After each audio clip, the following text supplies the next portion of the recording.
Bismillahirrahmanirrahim. Assalamualaikum warahmatullahi wabarakatuh. Bersua dalam berita perdana malam ini, saya Hussein Ismail. Dan saya Norbaizura Endi. Berita-berita utama malam ini. Ke bawah Duli Yang Maha Mulia Paduka Seri Baginda Sultan dan Yang di-Pertuan Negara Brunei Darussalam berkenan menerima kunjungan muhibah empat mata daripada Ke bawah Duli Yang Maha Mulia Seri Paduka Baginda Yang di-Pertuan Agong Malaysia ke-16.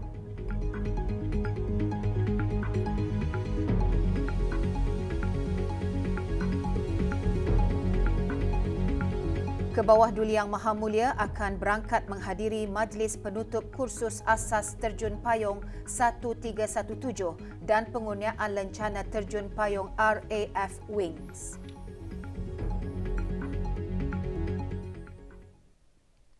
Ke bawah Duli Yang Maha Mulia Paduka Seri Baginda Sultan Haji Hassanal Bolkiah Muizzaddin Wad Daulah Ibni Almarhum Sultan Haji Omar Ali Saifuddin Sa'dul Khairi Waddin, Sultan dan Yang di-Pertuan Negara Brunei Darussalam berkenan menerima kunjungan muhibah empat mata daripada Ke bawah Duli Yang Maha Mulia Seri Paduka Baginda Yang di-Pertuan Agong Malaysia ke-16, Sultan Abdullah Riayatuddin Al-Mustafa Billah Shah Ibni Almarhum Sultan Haji Ahmad Shah Al-Musta'in Billah di London, United Kingdom.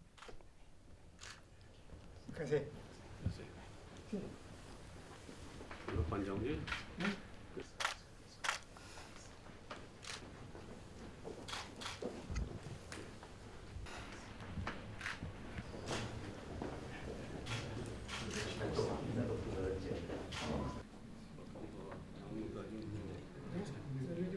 Lama tak jumpa ni.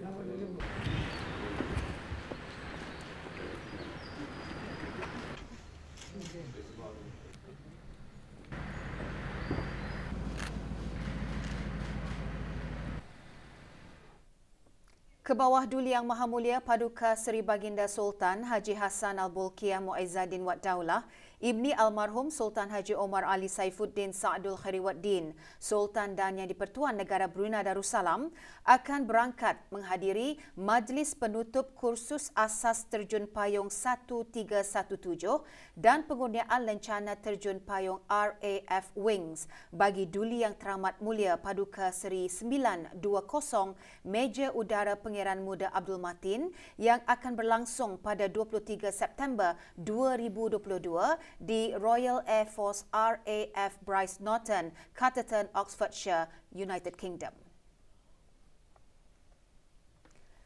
Kursus Basic Parachute Course 1317 adalah bagi anggota Angkatan Tentera British dikendalikan oleh Parachute Training Squadron of the Airborne Delivery Wing yang berpangkalan di RAF Bryce Norton. Kursus ini berasaskan dengan penilaian bertulis dan praktikal sebelum sebarang lompatan penerjunan payung dilaksanakan. Apabila berjaya menamatkan kursus tersebut, para peserta akan dianugerahkan lencana payung terjun dengan lambang sayap atau wing oleh Sekolah Latihan Payung Terjun dan seterusnya kembali ke unit masing-masing sebagai penerjun payung yang berkelayakan dengan mengenakan emblem Parachute Badge with Wings di pakaian masing-masing.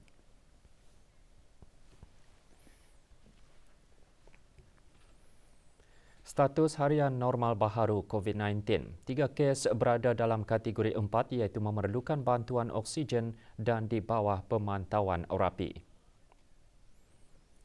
Kementerian Kesihatan memaklumkan 212 kes dilaporkan sembuh hari ini.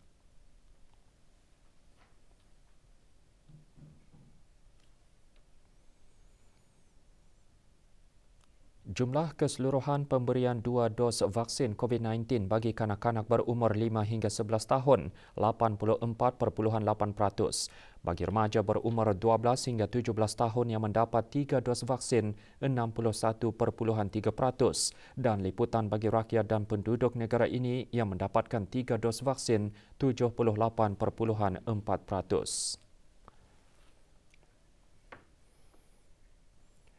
Pendekatan Hall of Nation dan Hall of Government digunapakai dalam menangani kegiatan jenayah rentas sempadan yang berpotensi menggugat keselamatan rakyat dan penduduk di negara Brunei Darussalam. Ikuti bahan beritanya selepas ini.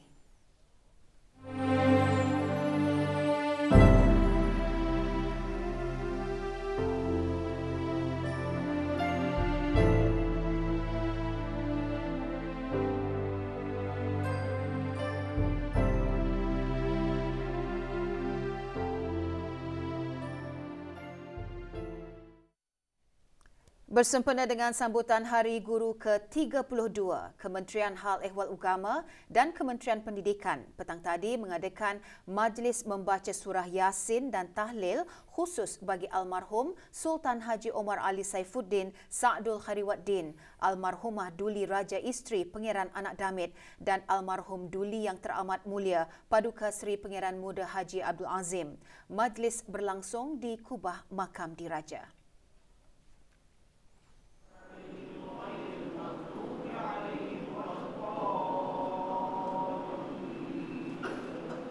Hadir yang berhormat Pihin Udana Khatib Datuk Paduka Seri Setia Ustaz Haji Awang Badaruddin bin Pengarah Datuk Paduka Haji Awang Osman, Menteri Hal Ehwal Agama.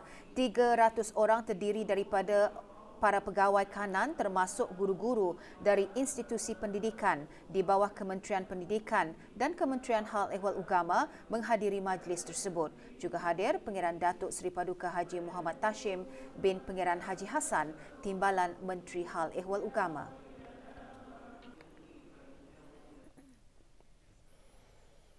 Sebagai agensi utama yang bertanggungjawab terhadap dasar-dasar keselamatan negara, Jabatan Perdana Menteri akan terus menggunakan pendekatan Whole of Nation dan Whole of Government dalam menangani kegiatan jenayah rentas sempadan yang berpotensi menggugat keselamatan rakyat dan penduduk di negara Brunei Darussalam. Berucap semasa sidang plenari mesyuarat Menteri-Menteri ASEAN mengenai jenayah rentas sempadan ke-16, Yang Berhormat Pihin Datu Laila Raja Major Jeneral Bersara Datuk Paduka Seri Haji Awang Halbi bin Haji Muhammad Yusof, Menteri di Jabatan Perdana Menteri merangkap pengerusi jawatan kuasa keselamatan negara menekankan salah satu aspek jenayah rentas sempadan yang berleluasa semasa pandemik di beberapa negara ASEAN termasuk negara Brunei Darussalam ialah peningkatan aktiviti penyeludupan terutama di sempadan darat dan perairan negara.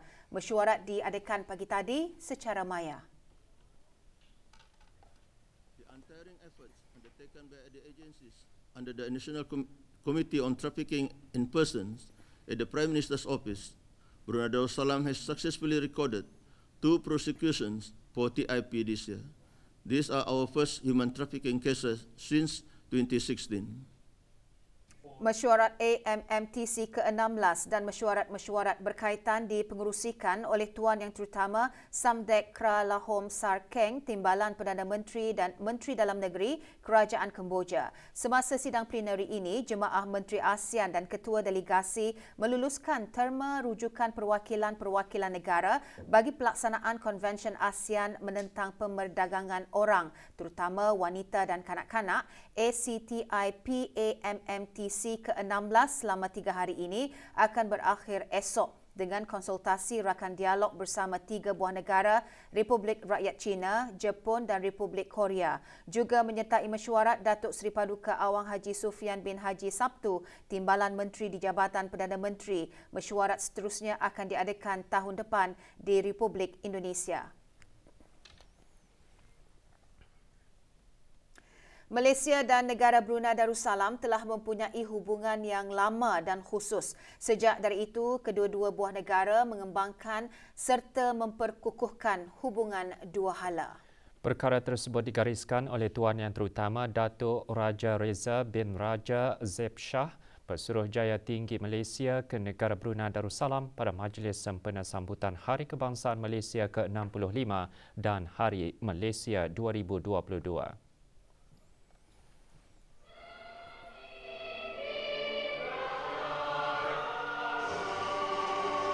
Hadir mewakili Kerajaan ke bawah Duli Yang Maha Mulia Yang Berhormat Datuk Seri Setia Dr. Awang Haji Muhammad Isham bin Haji Jaafar, Menteri Kesihatan. Dalam ucapannya, Pesuruhjaya Tinggi Malaysia juga mengongsikan kedua-dua buah negara terus menikmati kerjasama dalam pelbagai sektor seperti perdagangan, pertahanan, pendidikan, kebudayaan dan kesihatan. Majlis berlangsung semalam di salah sebuah hotel di Gadong.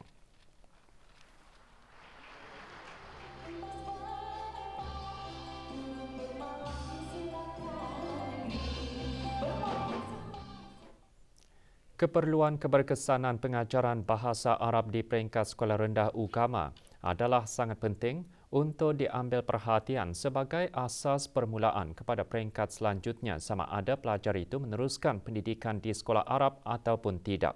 Kajian membuktikan faktor umur kanak-kanak dalam mempelajari sesuatu bahasa memberikan kesan yang sangat signifikan. Oleh itu, adalah wajar untuk memanfaatkan umur murid di peringkat sekolah UGAMA kerana mereka lebih cepat menerima bahasa yang dipelajarinya dengan lebih berkesan. Berucap pada perasmian bengkel pengenalan awal pengajaran bahasa Arab petang tadi, Pengeran Datuk Seri Paduka Haji Muhammad Tashim bin Pengeran Haji Hassan, Timbalan Menteri Hal Ehwal UGAMA menjelaskan, melalui bengkel tersebut, ia akan menambah nilai corak gaya pengajaran yang berkesan agar segala matlamat dapat dicapai secara optimum.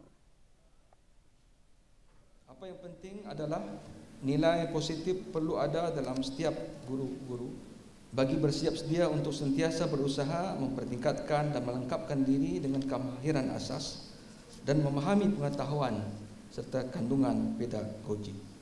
Bengkel dihasrat dapat menanamkan keyakinan para peserta dalam pengajaran bahasa Arab selain memberi kefahaman mengenai konsep asas mendidik, mengajar dan melatih serta penyediaan rancangan pengajaran bahasa Arab. Majlis juga diselajurkan dengan penyampaian sijil kepada 20 peserta bengkel Lughatul Muallim siri 5.0 tahun yang telah diadakan pada tahun 2021. Yang Mulia, Autoriti Petroleum Negara Brunei Darussalam akan sentiasa menyokong stesen-stesen minyak dalam sama-sama meningkatkan tahap keselamatan dan melaksanakan pemantauan berterusan. Perkara tersebut ditekankan oleh Setiausaha Tetap Tenaga Jabatan Perdana Menteri pagi tadi semasa Majlis Hari Juara Servis di Tarindak di Seni.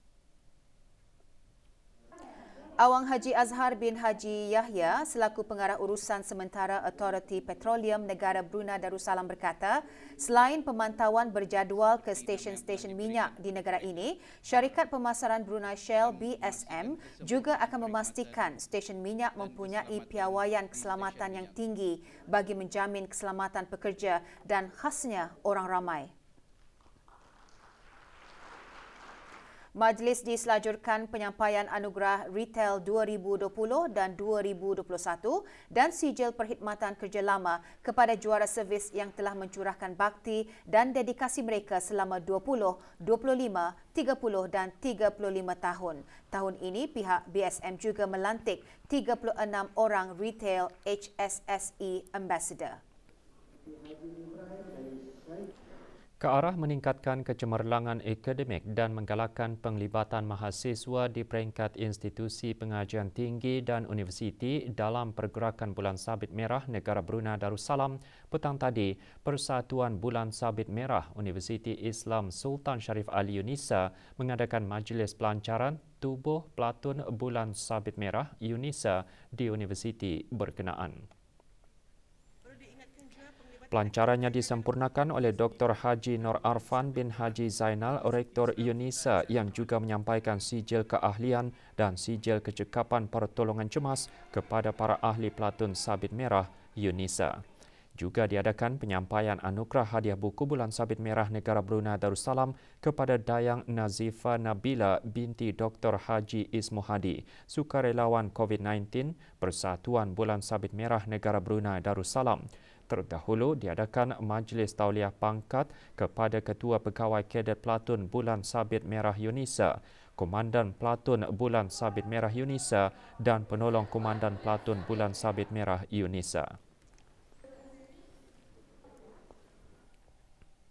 Penyakit demensia bukanlah akibat dari proses penuaan yang normal, tetapi menurut konsultan geriatrik Hospital Raja Isteri Pangeran Anak Saleha, ia adalah sejenis penyakit yang mempengaruhi fungsi kognitif otak yang boleh menjejaskan ingatan, pemikiran, tingkah laku dan emosi individu.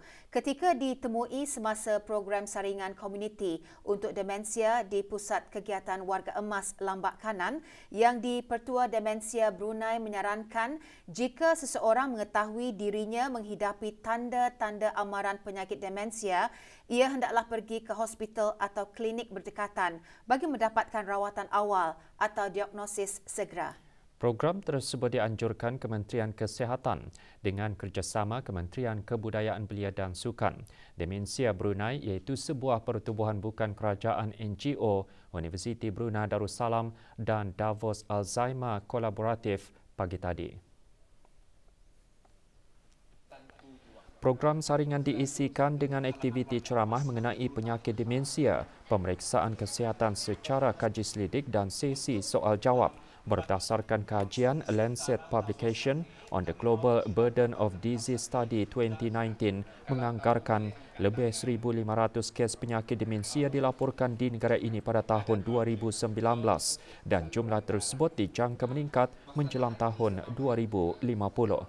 Dr. Teo Sheikh Poh menjelaskan melalui program tersebut ia dapat meningkatkan kesedaran dalam kalangan orang ramai khususnya tanda-tanda amaran menghidap penyakit demensia. Kami sudah membuat projek saringan atau screening projek ANIK untuk melihat warga emas kalau diorang ada resiko sama ada simptom demensia ANIK.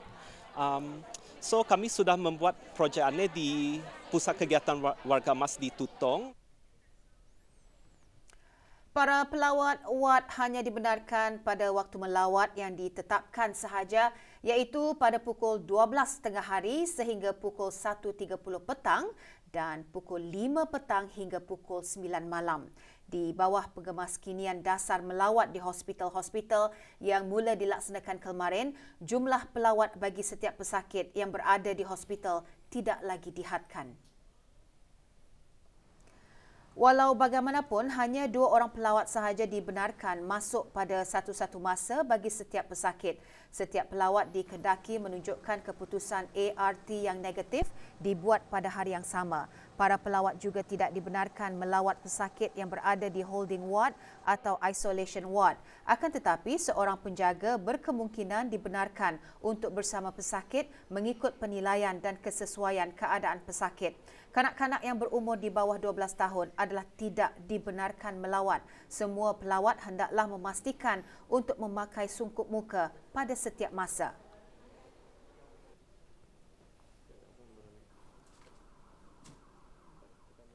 Bagi saya okeylah. Apa yang boleh gembiralah.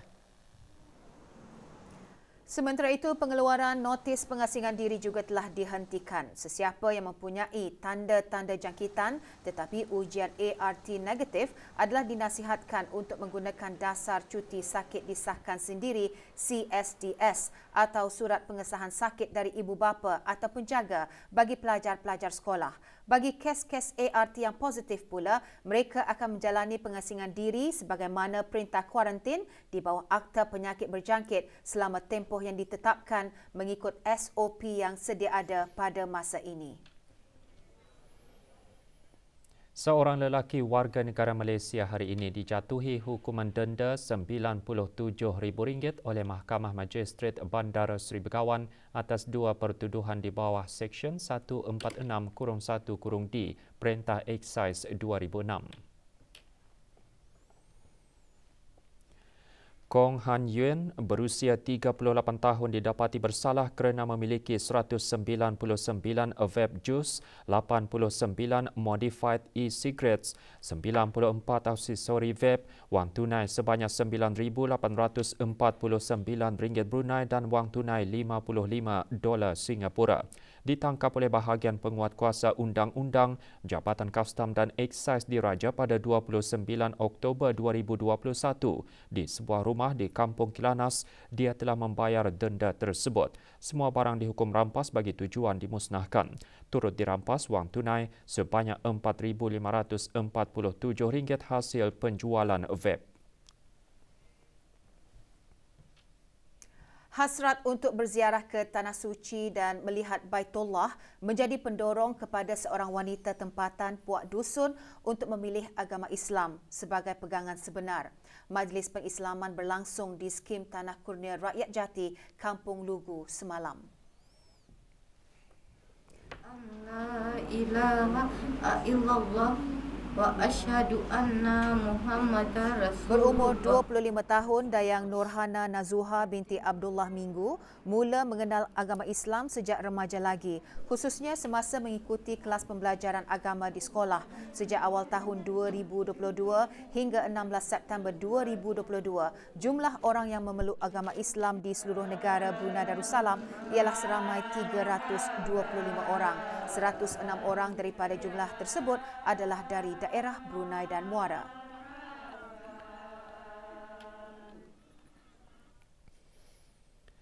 Brunei Darussalam Arbitration Centre BDAC dengan kerjasama Singapore Mediation Centre SMC baru-baru ini menganjurkan fireside chat A Mediator's Take on Peace Building di Ibu Pejabat Pusat berkenaan di Jalan Kumbang Pasang. Sesi yang diadakan secara casual hybrid dihadiri oleh lebih 60 peserta secara fizikal dan maya.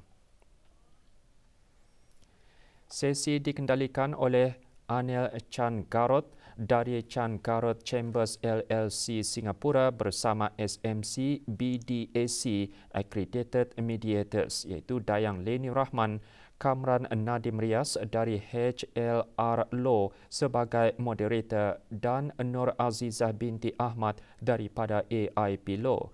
Antara yang dikongsikan pengalamannya dalam bidang pengantaraan termasuk pengantaraan di mahkamah, pengantaraan melalui institusi-institusi, pengantaraan secara ad hoc dan international state investors. Turut dibincangkan kerja yang berkait dengan pengantaraan iaitu proses-proses pengurusan pelanggan dan kemahiran menyelesaikan masalah dan budaya. Program pertukaran antara rakyat Jepun dan rantau Asia Pasifik Genesis yang diadakan secara maya selama 9 hari bagi para pelajar sekolah menengah akan berakhir esok. Seramai 5 pelajar dari Sekolah Menengah Sultan Sharif Ali dan 5 pelajar Sekolah Menengah Raja Isteri Pengiran Anak Saleha menyertainya. Antara perisian program, sesi orientasi, kuliah dan bengkel, sesi kongsi sama dan perbincangan selain lawatan ke tempat-tempat menarik dan mempelajari budaya Jepun secara virtual. Program bertujuan mengalakkan kepercayaan dan persefahaman di kalangan rakyat Jepun dan rantau Asia Pasifik serta memupuk persahabatan dan kerjasama sepanjang masa. Pasukan Bola Sepak Negara Brunei Darussalam memulakan aksi persahabatan antarabangsa tiga negara dengan kekalahan 3-0 kepada Maldives. Perlawanan berlangsung petang tadi di balapan dan padang Kompleks Sukan Negara Hasanah Bolkiah, Brakas. Permainan agak seimbang pada awal perlawanan walau bagaimanapun benteng skuad kebangsaan bolos pada minit ke-39 menerusi Ibrahim Wahid Hassan. Skuad negara berpeluang menyamakan kedudukan pada minit ke-53 apabila dihadiahkan sepakan penalti namun peluang gagal dimanfaatkan sebaiknya. Maldives menambah 2 lagi gol pada separuh masa kedua melalui Hamzah Muhammad dan Hassan Raif Ahmad. Perlawanan seterusnya dijadual berlangsung pada 24 September 2022 di antara Maldives dan Laos. Perlawanan akan berlangsung di tempat yang sama.